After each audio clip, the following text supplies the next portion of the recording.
बात करने वाले हैं रिएक्ट जेएस के इंटरव्यू के अंदर पूछे जाने वाले 10 ऐसे मोस्ट इंपॉर्टेंट क्वेश्चंस के बारे में जो अक्सर हर इंटरव्यू के अंदर आप लोगों से पूछे जाते हैं। This series is not about like for beginners और for harsh for the peoples who are intermediate और advance. This is not about it, this is all about this these are the basic question. These questions can be asked to anyone. This means कि आप चाहे किसी भी category में आते हो, आप बेसिक, इंटरमीडिएट या एडवांस, किसी भी कैटेगरी में हो, डजेंट मैटर, बिकॉज ये रिएक्ट के बेसिक्स हैं जो आप लोगों से किसी भी इंटरव्यू में पूछे जा सकते हैं। तो आप किसी भी कैटेगरी में आते हो, वीडियो जरूर देखें और वीडियो पसंद आए तो लाइक सब्सक्राइब शेयर करिएगा। आइए शुरू करते हैं। देखिए, सबसे पहली बात आप लोगों से पूछा जाता है व्हाट इज रिएक्ट। रिएक्ट क्या है? अब मैं आप लोगों को बताने निकलूं तो रिएक्ट को बताने के लिए सब लोग काफी अच्छी डेफिनेशन दे सकते हैं, लाइक मैं 5 10 15 20 लाइन की डेफिनेशन दे सकता हूं, but what exactly interview want to listen. Okay, जब मैं खुद इंटरव्यूज लेता हूं तो आई हैव सीन कि पीपल्स क्या करते हैं, जो भी बंदे देने आते हैं, दे वाज लाइक कि sir React is a JavaScript framework. देखो, अगर मैं उन्हें रोकना चाहूँ या टोकना चाहूँ तो मैं कह सकता हूँ कि भाई देखो, तुम्हारी डेफिनेशन स्टार्टिंग में ही गलत हो चुकी है। ठीक है, फिर वो बोलते हैं कि इसमें सर रीयूजल कंपोनेंट्स होते हैं, ये फास्ट होती है, ये ऐसे चलती है, ये वैसे चलती है।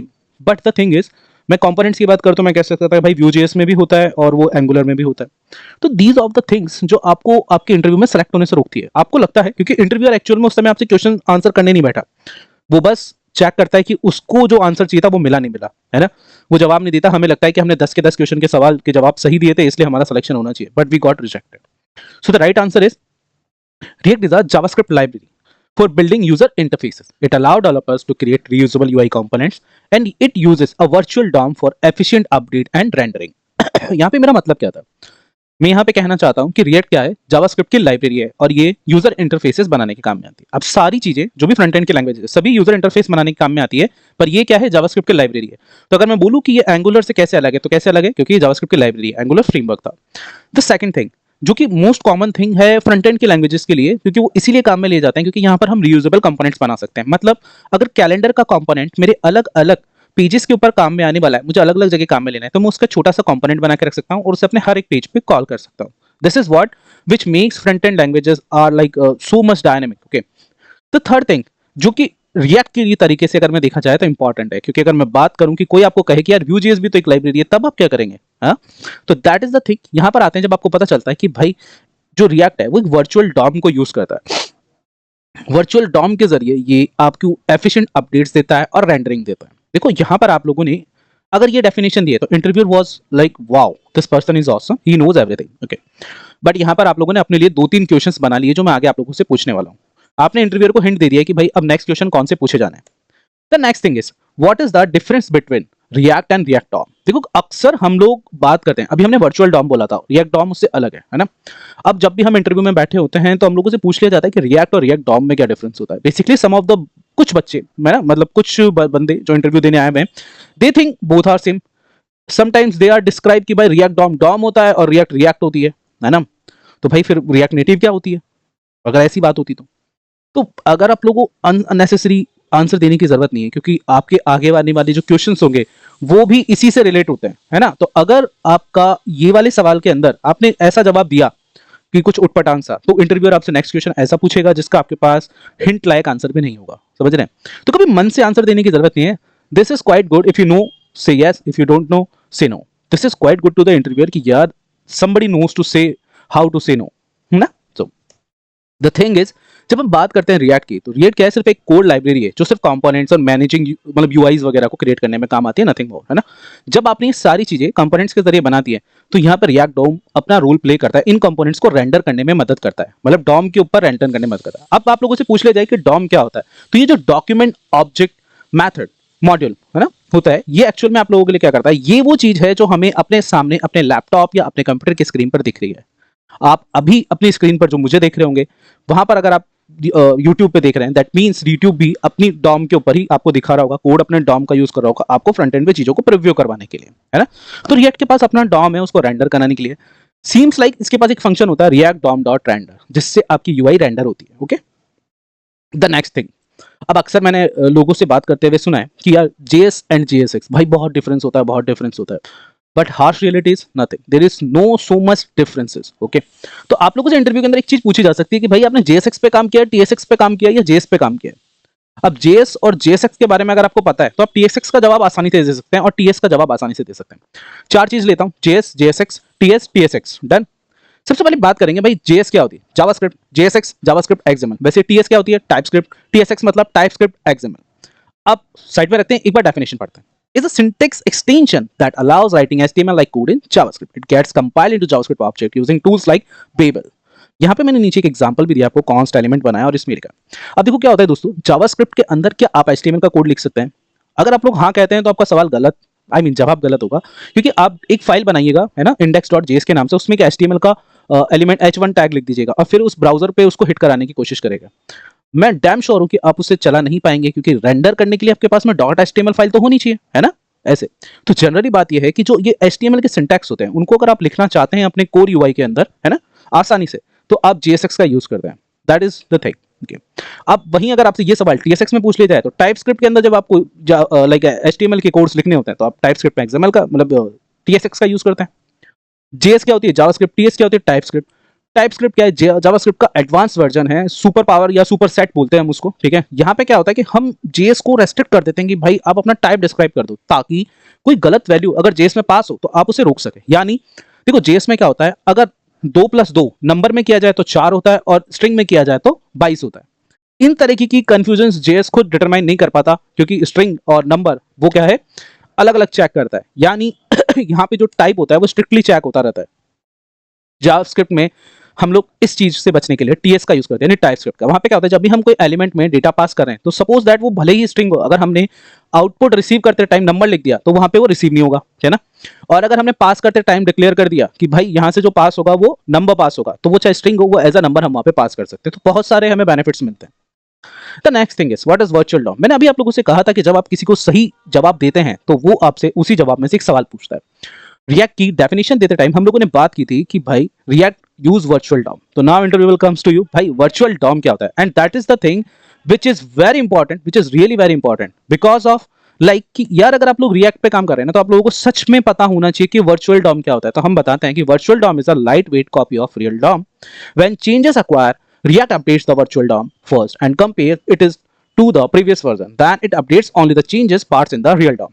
चलो अब हम बात करेंगे कि हमने यहाँ पे बोला है कि React updates the virtual DOM and first and compares it to the previous version. यानी कि अब सपोज करिए कि मेरे पास में ना मैं काम ले रहा हूँ रिएक्ट के अंदर। एक तो हो गया डॉम जो हमारा रियल डॉम है, यानी डॉक्यूमेंट ऑब्जेक्ट मॉडल। रिएक्ट अलग कैसे, रिएक्ट के पास में एक वर्चुअल डॉम है, मतलब जैसे आपने मान लो आपने रियल डॉम के ऊपर पहले लिखा था H1 टैग, वो दिख रहा है ना। अब आपने वहां पे एक उस H1 टैग के अंदर ही कुछ चेंज नहीं किया और कंट्रोल सेव मारा, तो रिएक्ट क्या करेगा, वर्चुअल डॉम के ऊपर पहले उस चेंजेस को लेके जाएगा और उसके प्रीवियस वर्जन में चेक करेगा कि प्रीवियस वर्जन के अंदर क्या ये H1 टैग था। प्रीवियस वर्जन बोलेगा यार भाई जो तू कोड बता रहा है ना वो कोड तो मेरे पास पहले से है, तो वो रियल डॉम के ऊपर उसको अपडेट करने की कोशिश ही नहीं करेगा। अब रियल डॉम पे जब चेंजेस नहीं होंगे तो एक्चुअल में क्या रिएक्ट ने अपने सिरे से काम किया, पर आपके वेब वाइटल्स, आपका जावास्क्रिप्ट इंजन इस काम को करने से बच गया। मतलब वहां पर जाके वो अपडेट होता, क्या होता, पुराना H1 टैग रिमूव होता, नया टैग वहां पे जाके चिपक जाता, पर उससे डिफरेंस क्या आता, कुछ भी नहीं, है ना। तो रिएक्ट क्या करता है, डिफर मेथड का यूज करता है। यानी सपोज करो पहला टैग आपने H1 लिखा था, अब दूसरा टैग आपने H1 के बाद में H2 लिख दिया। रिएक्ट आया आपके पहले वाले वर्जन में जाके चेक करता है कि क्या H1 टैग वहां पर है, उसको पता चलता है यस, उसको पता चलता है नई चीज क्या है, H2 है। ये तो हम निकाल ही सकते हैं ना आराम से, जब हम इतना सारा, जो लोग इतनी बड़ी बड़ी लाइब्रेरीज बना सकते हैं वो ये तो निकाल ही सकते हैं कि चेंजेस क्या है। तो उन्होंने चेंजेस करने में पता चला कि भाई ये जो H2 टैग है ना ये नया है, तो वो क्या करता है इस H2 टैग को अपने वर्जन में रख ले, अपने वर्जन कौन सा है, नया वाला वर्जन सेव कर लेता है और इस H2 टैग को डॉम पे डाल देता है, ठीक है। अब यहाँ पे क्या होता है कि H1 टैग पहले से था और सिर्फ H2 टैग वहां पे गया। दैट मींस अब वहां पर H1 को हटा के H2 नहीं लिखा गया, वहां पे क्या हो रहा है, H1 के नीचे H2 को एडजस्ट किया गया, मतलब वहां पे एडजॉइन किया गया। दैट्स मीन कि आपका डॉम के ऊपर जो रेंडरेशन है वो पूरा डॉम री रेंडर नहीं हो रहा है ना। तो री रेंडरिंग से आप बच गए, है ना, एक तो अच्छे से। और सबसे बड़ी बात कि बार बार आप लोगों को सारी चीजें नहीं करनी पड़ रही है। अब इसका मतलब ये है कि मान लो 1000 लाइन का कोड है, 1000 लाइन का कोड बार बार डॉम के ऊपर जा रहा है आ रहा है, जबकि आप चेंजेस करते हैं सिंगल थिंग। इसलिए जब छोटी छोटी वेबसाइट्स बनाई जाती है तो एंगुलर एवरीथिंग इज गुड, पर बड़ी वेबसाइटों के लिए आजकल लोग रिएक्ट को चुनने लग गए हैं सिर्फ इस चीज के लिए। बिकॉज क्या होता है कि जैसे ही कोड के अंदर कुछ चेंजेस होते हैं, है ना, तो वहां पे उसको रिफ्लेक्ट करने के लिए किस चीज की जरूरत होती है, आपको डिफर मेथड की जरूरत होती है। अब डिफर मेथड रिएक्ट के पास तो था, इसलिए रिएक्ट क्या करता है, पूरा कंपोनेंट री रेंडर करने की जगह जो यूआई एग्जैक्टली न्यू है उसी को री रेंडर कर रहा है। That makes your react super fast, और इसलिए रिएक्ट फास्ट होती है आपकी एंगुलर से। तो अगर आप लोगों से पूछा जाए कि how react is faster than angular, so you can reply like this. Benefits क्या है यार, देखो अगर आप लोगों को पता है, लिटरली पता है कि चीजें कैसे काम करती है, तो it is quite simple to you to explain somebody, है ना। आई होप सो आपको चीजें समझ में आ रही है। The next thing, what are the components in Reacts. अब बात ये है कि देखो, मैं यहाँ पे सिर्फ बात कंपोनेंट्स की नहीं कर रहा हूँ या रिएक्ट की नहीं कर रहा हूँ, आप किसी भी जगह चले जाइए, है ना, किसी भी लाइक Vue.js में जाओगे या एंगुलर में जाओगे, सब जगह कंपोनेंट्स होता है। Components are building blocks of React application, but not React application, for every application these are the building blocks. मतलब एंगुलर में भी हम लोग बिल्डिंग ब्लॉक्स, मतलब एक कैलेंडर कंपोनेंट अलग से बना के उसको बाद में काम ले सकते हैं जगह जगह, है ना। सो this is the thing. But react में एक नेक्स्ट लेवल चीज क्या है कि यहाँ पे फंक्शनल कंपोनेंट होते हैं और क्लास कंपोनेंट्स होते हैं। Functional components return as a function and use hooks, ठीक है। Class component return as EXIS classes and use life cycle methods. अगर आप लोगों ने ये बताया तो अगर आप लोग अच्छी सैलरी पे इंटरव्यू दे रहे हो तो आपसे पूछा जाएगा कि फिर लाइफ साइकिल मेथड क्या होते हैं और यूज हुक्स क्या होते हैं, हुक्स क्या होते हैं रिएक्ट के, है ना। अगर आप लाइक बिगनर लेवल पे या 1 साल के इंटरव्यू में दे रहे हो तो आपसे वो हुक्स या लाइफ साइकिल मेथड्स के बारे में नहीं पूछते जनरली, और पूछ भी लेते हैं तो अपना जो मतलब इंटरव्यू का लास्ट रिजल्ट डिसाइड करते हैं उसके अंदर उसको लाइक कंक्लूड नहीं करता, because of that they knows कि यार इस बंदे को और कितना हम इससे अज्यूम करें, he knows some things very well, है ना। तो बात यह है कि भाई कंपोनेंट्स के बारे में जब भी बात करेंगे, एक कंपोनेंट दूसरे कंपोनेंट से जुड़कर एक बड़ा कंपोनेंट बना देता है ना। अगर आप लोगों ने सलमान खान की एक मूवी देखी हो जय हो, तो वो एक जबरदस्ती का नक्शा बना के दिखाते हैं जिसमें बोलते हैं एक आदमी अपने नीचे 3 आदमी जोड़ेंगे, 3 आदमी फिर अपने नीचे 3 आदमी जोड़ेंगे, फिर लोग बोलते हैं wow what a plan, this is like thing, है ना। कंपोनेंट्स भी कुछ ऐसा ही कर रहे होते हैं। कंपोनेंट क्या करते हैं, अपने दूसरे कंपोनेंट के जाकर बोल देते हैं कि भाई मुझे तेरी जरूरत है, अभी के लिए मेरे पास आ जा, तो वो लोग अपने उस कंपोनेंट को बुला के वहां पर रेंडर करवा लेते हैं। That is the thing. The next thing, what are the props in React. जब रिएक्ट में प्रॉप्स की बात की जाती है तो somebody can ask you props का मतलब क्या होता है। somebody से प्रॉप्स ऐसे होती है वैसे होती है, प्रॉप्स मतलब properties, okay. The thing is, props are the short for the properties, and read-only input pass the parent to child component. They enable data sharing between components. React क्या करता है? React के अंदर जो हायरार्की है वो क्या है, हमारे अप टू डाउन मेथड है, मतलब ऊपर से नीचे की तरफ डेटा पास हो रहा होता है। मतलब एक यूनरी मेथड के अंदर जब डेटा पास होगा तो क्या होगा, सबसे पहले parent to child, child child child. अब इस फ्लो में जब डेटा पास हो रहा है तो पेरेंट से चाइल्ड में डेटा पास करने के लिए आपको क्या चाहिए होती है, प्रॉप्स यानी प्रॉपर्टीज शेयर करनी होती है। जैसे पेरेंट को अपने चाइल्ड के अंदर कुछ दिखाना है तो वो अपने प्रॉपर्टीज शेयर कर देता है। मैंने पेरेंट कंपोनेंट में एक API कॉल की थी और उसको अपने चाइल्ड कंपोनेंट में दिखाना चाहता हूँ।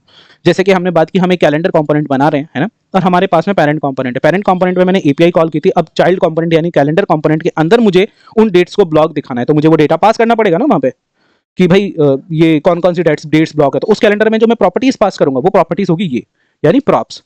अब कहा जाता है कि भाई ये रीड ओनली इनपुट्स होते हैं, तो अगर हमने इन्हें रीड ओनली इनपुट्स किया और कैलेंडर के अंदर अब मैंने कोई चेंज किया तो चाइल्ड से पेरेंट में डेटा कैसे पास करेगा। उसके लिए हम लोग यूज करते हैं कॉल बैक मेथड्स की। मेरे पर्सनल इंटरव्यू के अंदर मुझसे क्वेश्चन पूछा गया था, that's why I have shared you this, है ना। The next is what is the use of की इन लिस्ट। भाई देखो, जब आप की लिस्ट का यूज करते हो तो की हमेशा आप लोगों से पूछा जाता है, जो कि एक एट्रीब्यूट है, ज्यादा कुछ नहीं होता। आप सिंपली अगर मैं बात करूं HTML की तो वहां पर भी ये काम आता है। तो की is a special attribute that helps react identify the manage DOM element efficiently during updates. मतलब देखो, अगर कीज आप लगाते हो तो रिएक्ट डॉम को भी पता चलता रहता है कि भाई कौन सी की अपडेट करनी है, कहां से आपने डेटा उठाया है, मैप वगैरह के थ्रू। की जो एलिमेंट है बहुत ज्यादा हेल्पफुल हो जाता है कि भाई डॉम को समझ में आ गया कि भाई कौन सी वाली LI के थ्रू मेरे पास में रिक्वेस्ट आई थी, किस LI पे क्लिक हुआ था, है ना। तो जब हम लोग बात करते हैं कंसंट्रेशन की, रिएक्ट के कंसंट्रेशन की, तो वहां पर ये बहुत ज्यादा इंपॉर्टेंट चीज हो जाती है कि भाई इसी LI पे क्लिक किया था या नीचे वाली LI पे क्लिक किया था। इस तरीके से जब क्या होता है कि भाई हम कोई भी डेटा, मतलब मान लो पूरे UL में एक LI पे क्लिक किया है तो कैसे डॉम आइडेंटिफाई करेगा कि किस की पे क्लिक किया था। तो की is the specific use of that. Otherwise हमें पता है जावास्क्रिप्ट किस तरीके से काम करती है। What are the state and set state, है ना। अब state stores the data local to component, है ना, data local to the component. मतलब जो डेटा होता है वो एज अ स्टेट्स के अंदर हमारे सेव हो जाता है। और सेट स्टेट क्या करता है, update state asynchronous and trigger री रेंडरिंग। मतलब जब हम सेट स्टेट का यूज करते हैं तो वहां पे क्या होता है, जैसे मान लो एक स्टेट बनाया, मैंने यूज स्टेट का यूज किया, है ना।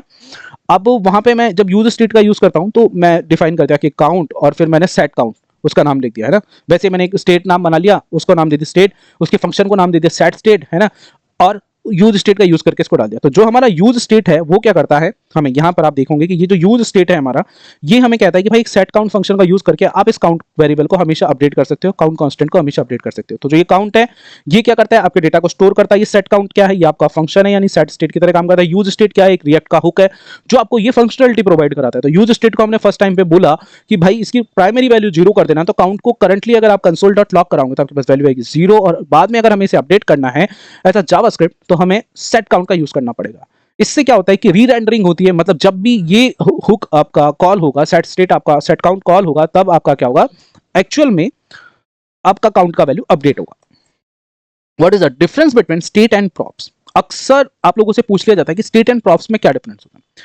स्टेट क्या करता है, manage the local locally within a component and can be updated. मतलब जब एक ही component के अंदर किसी डेटा को अपडेट करना है, पास करना है, सेट करना है, उसकी वैल्यू को चेंज करना है, स्टेट काम में आते हैं। जबकि प्रॉप्स यानी प्रॉपर्टीज क्या करती है, उसी डेटा को आपको किसी दूसरे चाइल्ड कंपोनेंट में पास करवाना है, तो हम प्रॉप्स का यूज करते हैं। तो that are the thing.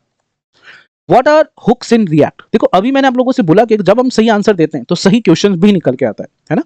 Hooks क्या है? Hooks are the functions that allow function components to use state and life cycle feature. Example includes the use state, use effect and use context. मतलब hooks के बारे में मैं चाहता तो आप लोगों के ऊपर लंबी वीडियो बना सकता हूं, बट द थिंग इज कि इस वीडियो के रेस्पॉन्स पे वो डिपेंड करता है ना।